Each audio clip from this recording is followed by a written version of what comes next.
உங்களுக்கான இன்றைய வாக்குத்தத்த வசனம் 114வது சங்கீதம் 8வது வசனம்.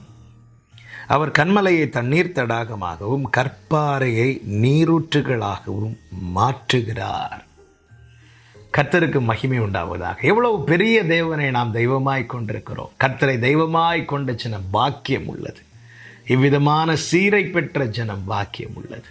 என்னை கேட்கிற அன்பு சகோதரா சகோதரி, ஆண்டவராக இயேசு கிறிஸ்துவை நீ சொந்த இரட்சகராய் கொண்டிருப்பாயானால் நீதான் பாக்கியம் உள்ளவன், நீதான் பாக்கியம் உள்ளவன்.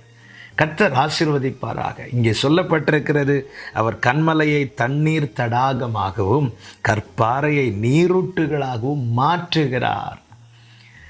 ஆண்டவர் நடத்துகிற பாதையில் சில நேரத்தில் இப்படி தான் இருக்கும், கன்மலையும் கற்பாறைகளுமாய் தான் இருக்கும். அப்படி இருப்பதினாலே கர்த்தர் மாறவில்லை, அவர் மாறாதவர்.